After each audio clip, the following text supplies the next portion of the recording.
Nice. Såga mig. Sitter man med en jävla walkie-talkie på halsen. Tjenare gänget, Felix här tillsammans med Marcus Lindblad, även känd som Spara Cash. Tänkte säga Snabba Cash, men Spara Cash. Jag tänker mig att om ni har hittat in till min kanal så har ni förmodligen sett Mackans kanal flaxa förbi någonstans i flödet också. Så sjukt kul att du är här, Marcus. Först och främst, bra jobbat. 35 000 prenumeranter plus. Och därmed förmodligen Sveriges största YouTube-kanal, i alla fall privat, när det kommer till ekonomi och sparande. En applåd för Marcus. Tack så mycket. Vilket även borde betyda att jag ligger på andra plats. Så att om det ligger någon fuffens i Mackans vatten här nu så... Och det är sista gången ni ser honom live så... Vet vi får väl se om jag kommer hem. Här, ta en klunk. Ta en stor klunk för det här, Mackan. Så behöver du aldrig oroa dig över första platsen här på... Jag gillar att ta risk. Ja, det är... Cinch. Du har, om jag inte helt ute och cyklar, drivit en blogg innan du startade YouTube-kanalen som heter Spara Cash, eller hur? 2016 så startade jag sparacash.se efter att jag hade varit iväg och rest i Asien och Australien i drygt 1,5 års tid. Då hade jag en dröm om att starta någonting eget och inspirera folk och börja investera och sånt. Så det var bloggen som startade. Och vad gjorde du innan du började med Spara Cash? I Australien så jobbade jag på ett, vad ska man säga, ett hälsobolag. Och där lärde jag mig det här med WordPress och skapa hemsidor, bloggar och sånt. För där drev vi en WordPress-sajt. Så där fick jag erfarenhet av det och på det spåret så startade jag då sparacash.se. Under tiden som jag startade Sparacash så jobbade jag på ett pensionsbolag som heter Pensionera. Och där jobbade jag som säljare då. Om jag gick runt faktiskt innan jag startade Spara Cash och skrubba toaletter efter mina resor. Och jobbade som lokalvårdare på kommunen. Riktig knegare liksom. Och lyssnade på Framgångspodden, hörde det där Pensionera, ringde dit och ville ha ett samarbete med min blogg. Och då sa de, men kom hit och jobba istället. Och på det spåret så är det. Okej. Med det här i åtanke så skulle jag nog aldrig för mitt liv kunna gissa hur gammal det är. Fan, Australien och kängururyttare och grejer liksom. Ja, men hur långt fram i livet är du, Mackan? Vad är jag nu? 28 tror jag. Ska bli 29. Men du skulle ju kunna vara 22, så liksom ung och fräsch som du ser ut. Mackan. Men du har ju vishet som en 60-åring liksom. Jag trodde du skulle säga 6-åring, Mackan. Är du orolig eller känner du liksom stressad över börskraschen? Nej, det är jag inte. Visst är det inte så kul att det går ner just nu.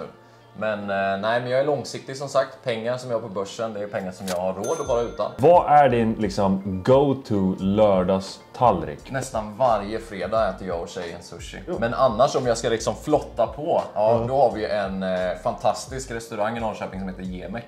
Och de har en kebabpizza som är liksom, alltså kebaben är dunder och en fantastisk vitlökssås. Jag tror fan jag har hört någonting om den här i dina YouTube-avsnitt. Ja, men... Sponsrar om dina inlägg? Nej, eller? Men kebabsåsen, den kommer man inte liksom i nivå med Småland där jag är ifrån, där mitt hjärta är.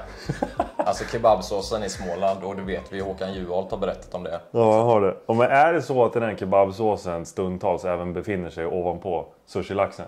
Nej, eller? Absolut inte. Okay. Har man gjort en riktigt bra YouTube-video som man har släppt, då kanske det på sin höjd också kommer in en Marabou-choklad också. Jävlar! Jag tycker nästan det är tvärtom. Om man känner att man släpper en YouTube-video som inte riktigt slår där den ska, så kan det åka fram en hel del olika Marabous här. Men man kan ju fira på liksom, man kan både äta det för att fira och äta det. Men det pratar man inte om. Just det. När vi har pratat lite om Norrköping här också, jag har förstått att det finns bra sushi, det finns kebab, det finns flickvän, så det är fantastiskt. Och du har ett jättesnyggt kontor och sådär också. Tror du att det någonsin kommer byta stad? Det kommer möjligtvis hända i mitt liv. Men grejen är så här, jag har bott i Sydney, jag har bott här i Stockholm, visserligen i Hagsätra, men jag har ändå levt i Stockholm. Och sen så kom jag ifrån Målilla, Hultsfred, för de som inte vet vad Målilla är, Småland liksom. Landsbygden, så jag har testat på både liksom småstadsliv eller landsbygdsliv, jag har provat storstadsliv. Och Norrköping är en liksom skön blandning mitt emellan. Och Norrköping är som att investera i ett småbolag. De har extremt god potential. Strömmen som går igenom, vacker stad. Förlåt du som bor i Linköping, men Norrköping är lite finare. Väldigt kompakt, allting ligger väldigt nära, vi pratade om det på vägen upp hit. Jag har 7 minuter från dörr till dörr, från hem till kontoret. Nära till gym och bra restauranger och sånt. Det är ju det jag kör här också, så egentligen är det ju skitsamma vart man bor. Så länge man trivs i sina vardagsmönster. Exakt. Då har vi lagt en conclusion på det helt enkelt. Vad lyssnar du på för musik? Jag har gjort en liten flummig grej. Det är att jag har sagt upp mitt Spotify Premium. Av den anledningen att jag kör YouTube Premium. Och då får man music på samma grej. Och då har det blivit att Min musiksmaken har förändrats lite.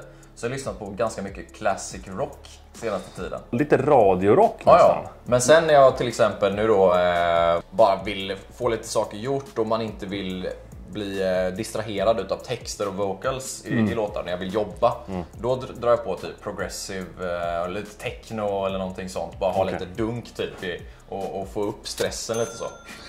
Mackan, vart har du köpt din tröja? Den här tröjan beställde jag ifrån, jag vet inte, någon mindre klädesbutik på nätet. Nu är jag ju liksom lite exklusiv och har en piké på mig. Men vanligtvis, som du kanske har sett om du har kollat mina videos, är att jag kör med svarta t-shirtar. Och det är också en tanke bakom det. Vi som jobbar i finans, eller med finans, jag har jobbat i finans, nu är det bara kanalen då. Men då är det ju ofta väldigt krystat, du ska ha en kavaj, skjorta och sådär. Och problemet ifall man tittar på YouTube, det är att man vill bygga relation med den som tittar. Och när du sätter på dig en kavaj eller en liksom så, då sätter du dig på en högre häst helt plötsligt. Och då tror jag att det är svårt för den som tittar att ta in den informationen. Och speciellt när man pratar om finans, aktier, fonder, jättetråkigt ämne för gemene man som inte kan någonting. Och försöka få dem intresserade av det, så är det en strategi från mig att alltid typ köra neutrala kläder på mina videos. När jag var på Almedalen för 3 år sedan och Ilja Batljan, vd för SBB, han gled runt i Almedalen med typ en halvt maläten t-shirt. Alltså nu säger inte jag att du gör det, Mackan, för du är fan stilig. Men han liksom, jag fick bara en känsla av att han aktivt typ hade skitit i att tvätta den t-shirten de senaste 2 månaderna och ville vara en man av folket. För det han fokuserade på där, inte för att jag stalkade Ilja, men på alla event som liksom respektive kommun i Sverige hade, så såg man honom glida runt där liksom, och inte fan hade han kostym och skjorta på sig liksom. Okej, nu då. Svenska börsen, i alla fall sett till OMXPI, ligger minus 27% year to date. Mackan, om du får gissa, tror du att svenska börsen kommer återhämta sig fram till årsskiftet? Eller känns det too fucking good to be true att någonting sånt skulle hända? Att OMXPI skulle stå i typ plus minus 0 innan 2023? Det finns inte en chans. Om jag ska vara totalt realistisk, nej. Det är bättre att vara lite pessimistisk än att gå och förvänta sig att det ska gå upp så här mycket. För det är ofta det man går och kollar på när man liksom investerar på börsen och man är nybörjare och sånt. När man tittar på vad har en aktie stått i, till exempel, SBB har stått i 60-70 kronor, jag vet inte. Och så tittar man på vad står den i nu, 19 kronor. Ja, då tänker man att bara för att den har gått ner så pass mycket så kommer den komma tillbaka upp dit. Det är inte sant. Det är inte säkert att det gör det. Och samma med indexet då. Index är ju en helt annan sak. Det kommer återhämta sig. Men vi vet inte hur lång tid det kommer ta. Okej, det här får jag helt klart klippa bort. Det som har hänt nu liksom under 2020 och 2021, alltså all den här, liksom, den här fantasivärlden som vi levt i lite grann, den måste ju få ett slut för att vi över tid ska få en hälsosam ekonomi. Så länge man håller sig till spara cash-rekommendationer så är det lugnt. Then you cannot fail in the long term. Kolla in tradingrobotarna annars, de har ju gått ännu bättre. Det sjuka är att även om mina tradingbottar har lagt sig strax under plustecknet på totalen sen jag började 2021 med själva robotforskningen, om man får kalla det för det, så är det fortfarande det segmentet som har gått allra bäst. När jag började trada så köpte jag ju massa dollar för att trada med. För nästan 15% av min totala net worth, eller vad man ska kalla det för. Ja. Och den utvecklingen på SEK-dollarn är det som har det enda som har gått plus. Förutom värdeökningen på lägenheten liksom. Vilket är helt sjukt. Nästan 20, vad blir det? 15-20%. En omedveten trade som gick jävligt bra alltså. Så, ja precis, någon form av tradingception. Okej, vi jobbar ju med YouTube. Vi producerar avsnitt och vi liksom lägger upp en hel del content. Men Mackan, finns det några favoritinfluencers eller konton på YouTube som du själv tycker är nice? Alltså det kan vara vad som helst. Det här går ju också lite i cykler, precis som börsen gör. Att vilka man följer. Och det är säkert samma med de som följer oss. Vissa kanske har tappat intresset för oss just nu när det går lite sämre och sådär. Och det är naturligt. De som jag följer absolut mest just nu. Okej, poddar så lyssnar jag väldigt mycket på Kvalitetsaktiepodden just nu. Okay. De är från Linköping. Riktigt bra om man vill läsa på om, eller lyssna på då, snack om billiga aktier. Men YouTube-mässigt och sånt, vad tittar jag på där? Casey Neistat. Ja. Old school. Alltså Casey Neistat. Ja, exakt. Hur han... fuck it. Ja, har inte du bott i USA? Jag slänger ner mig på balkongen. Det går inte det här. Casey Neistat, vad han heter. Casey Neistat är ju liksom the foundation av vloggar på YouTube. Det är verkligen han som har satt ramverket till hur man skapar videos och sånt. Och även om kvaliteten inte är den bästa när man tittar nu i efterhand, så är det ju liksom redigeringen och bygga en berättelse från start till slut i ens videos som han har liksom verkligen format. Och eftersom du sa det nu, tror inte du att vi indirekt har försökt att liksom harnessa lite av det tänket? Jo. När vi gör en video. Att man typ har lite hooks, man gör folk intresserade. Och sen så bygger man en story att man inte försöker inte hoppa för mycket till höger och vänster liksom, som jag gör med de här frågorna. Utan att man har liksom en någorlunda röd tråd och liksom håller det intressant. Och då tänker jag typ att David Dobrik, alltså hans kanal, det är också så här, det händer grejer hela jävla tiden. Det är väldigt svårt eftersom vi vill försöka hjälpa de som lyssnar och liksom aktivt utbilda. Så blir det ju, man kan ju liksom inte hålla på så här för mycket och bara klippa och liksom hoppa runt sådär. Men det är ju, om man ska hålla tittarintresset uppe, om man ska hålla YouTubes algoritm levande, så är det det som gäller alltså. Ja. Det är bara nytt hela tiden. Absolut, och det märker vi ju med short form content som TikTok och YouTube Shorts och Instagram Reels och sånt. Att det är det, men liksom hur länge orkar man titta på det? Ja, men du scrollar kanske en timme och så. Men sen så går du till YouTube när du vill se lite längre grejer. Man vet ju själv hur man har liksom blivit nu. En jävla scrollande organism. Ja, bara. Precis. Går ju fan inte att sluta. Nice. Men fick vi något svar? Nej, har du någon favorit-youtuber? Vi fick ingen svar på den. Peter Lindgren tycker jag är cool i Sverige. Ja, för helvete. Jätteduktig, som jag var hos och gjorde en film med. Vet du vad vi gör nu? Nu går jag och hämtar en varsin Nocco och så slår jag huvudet i lampan som jag alltid gör. Det är oss. Limon. Vamos. Ska bara kolla så att jag fortfarande har ljud på.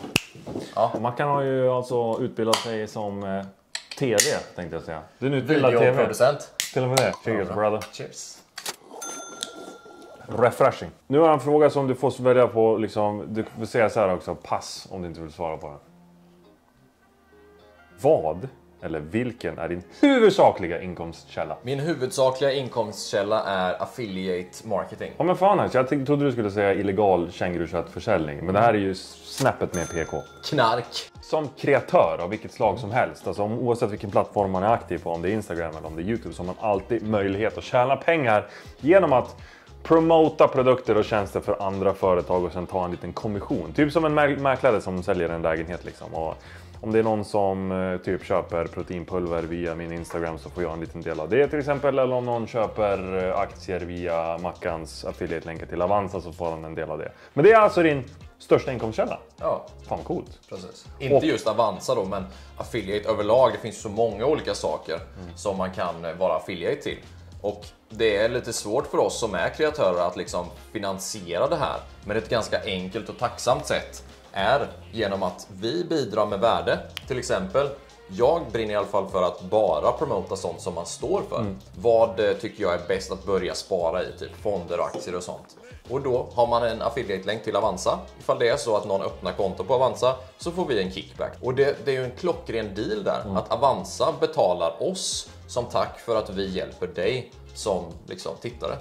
Och om det är någon från Avanza som ser här, höj era jävla affiliate commissions bara. Lägg till en till nolla bakom, det är väl värda. Vi behöver lite mer i lön. We need money. Vad gör Mackan en klassisk helg? Förutom sushi och kebab. Spara cash är ju mitt jobb, men också en hobby för mig. Så jag kan ju sitta uppe liksom klockan 12 på natten och bara sitta och pilla på bloggen eller liksom kolla statistik och sånt. Ja. Älskling, jag ska bara gå och pilla på bloggen. Exakt. Jag kommer tillbaka om 10 minuter. Låser in mig på toan och Ja. pilla på bloggen. Senaste tiden så har jag faktiskt köpt Netflix. Jag har bränt av Better Call Saul senaste säsongen. Snyggt. Har jag gjort. Och när jag var klar med den så gick jag på Clark. Det är fan ganska många timmar här man kan alltså. Ja, för fan. Men det... Men är det recession så är det. 2 säsonger, det bränner man ju Ja, på. det är okej, kanske bara 2. Nej, men annars så umgås vi väldigt mycket med familj och vänner och sånt. Och ibland tränar man. För någon som liksom känner att de vill komma loss från hamsterhjulet och inte vara beroende av en anställning och liksom typ försöka göra sin hobby till en livsstil eller göra någon liksom, få någon form av ekonomi i men det man tycker om att göra här i livet till exempel. Typ som vi har gjort. Båda du och jag är intresserade av att tjäna pengar, så då har vi liksom, försöker vi hjälpa andra att göra samma sak och på så sätt driva någon form av verksamhet för det. Har du något tips till någon som liksom tittar på det här och bara fan, jag skulle också vilja börja någonstans för att bryta sig ut? Vart ska man börja liksom? Mitt bästa tips till dig som kanske vill satsa på någonting, om du hatar ditt jobb, byt jobb först och främst. Men om du vill göra typ någonting sånt här i den här stilen som vi gör, tänk på att det kan ta väldigt lång tid innan du börjar tjäna en viss summa pengar. Jag startade Spara Cash 2016, alltså bloggen då. Och då kanske jag tjänade kanske någon 100-lapp i månaden så. Men det kan du inte leva på. Jag gick ner i tid på mitt jobb, men hade fortfarande jobbet kvar. Så man har ett cashflow, alltså pengar in på kontot som man kan betala räkningar, hyra och så vidare. Och sen så fortsätter att grinda på dina sidotimmar. Men för de allra flesta så tror jag nog att man ska behålla hobbyn som hobbyn och inte försöka göra det till ett leverne. För då är risken att man försöker jaga pengarna mer än vad man faktiskt brinner för. Jag tycker fortfarande det här är extremt kul att hålla på med liksom YouTube och bloggen och sånt. Men jag har så många olika grejer. Jag har ju inte bara Spara Cash, jag har ju också en massa andra hemsidor. Och man är ju lite schizo liksom. En dag så är det roligt att prata om aktier och fonder och sen så kanske jag har någon annan hemsida som jag tjänar lite pengar på som handlar om en helt annan nisch. Men våga. Framförallt våga testa. Ja, man har ju sett en hel del siffror från ditt bolag som du startade OnlyFans. Att det har liksom drivit ditt egna kassaflöde framåt otroligt bra. Ja. Att fokusera på att tjäna pengar är kanske det första det är den första tanken man har. Ja. För att man är alltid beroende av det för att man måste betala sina räkningar och liksom vill komma framåt. Men har man möjligheten och sätta den biten åt sidan i början så är det fantastiskt. Det hatar jag med sociala medier också. Typ om man kollar på Gary Vee och andra såna här stora stofiler liksom, som säger åt en och bara så här: släpp allt, följ dina drömmar. Alltså man kanske ska ta det med en liten nypa salt bara. Ja. Vet man ens vad sin dröm är? För jag tror att där förvirrar sig jävligt många människor väldigt snabbt. Typ. Man måste testa sig fram så att våga börja och dra igång någonting. Det tar inte så mycket tid eller det tar inte så mycket energi liksom. Men för att veta vad sin dröm är och vad man vill jaga så behöver man ha en liten repertoar bakom sig, kan man säga så. Ingen aning. Men du behöver i alla fall ha testat av en mängd olika spår. Ja. Mackan, har du några midsommarplaner eller är du en sån här det blir som det blir person? Jag är en det blir som det blir person, men jag har planer på midsommar. Vi ska till sommarhus söderut i Sverige och det blir den klassiska tipspromenaden som har pågått i, jag tror att det är 15 år plus i rad faktiskt. En tipspromenad? Ja. Är det du som anordnar den? Nej, det är inte jag. Det är en i familjen. Men det innehåller det alkohol eller kör du liksom... Det är klart det innehåller alkohol. Ja, men fan, har man fyllt 28 eller 29 eller vad det nu var, då känns det ändå fan att börja. En väldigt liten mängd nu då eftersom man blir så jävla dålig när man kommer upp i åren. Ja, det är ju så också. Dricker man mycket så är det lätt att man börjar pilla på bloggen. Ja, exakt. Ja, då vet man aldrig vad som händer därefter liksom. Okej, sista frågan Mackan. Och det är, borde jag ställt någon ytterligare fråga? Jag tror du glömde fråga, ska man köpa Cinch? Ja, damn. Och Mackan, ska man köpa Cinch? Nej. Ska man blanka Cinch? Nej. Man ska alltså inte röra Cinch med tång. Nej. Glöm inte bort att det är en ny animation på den här tumme upp-knappen. Den är jävligt snygg. Ja, den är faktiskt det. Den glittrar och har sig. Riktigt jävla sjukt. Ja. Man får testa. Men snurrar och unicorns och sånt där skit. Jag tror man får trycka 1 gång, 3 gånger, 5 gånger. Jag tror inte man får trycka 2 gånger. Bara. Om man inte gillar videon så kan man trycka på dislike-knappen. Men gör det då 2 gånger för att vara extra kritisk. Jag lär mig grejer varje dag. Mackan, tack för idag. Tack så mycket. Ha det så gött.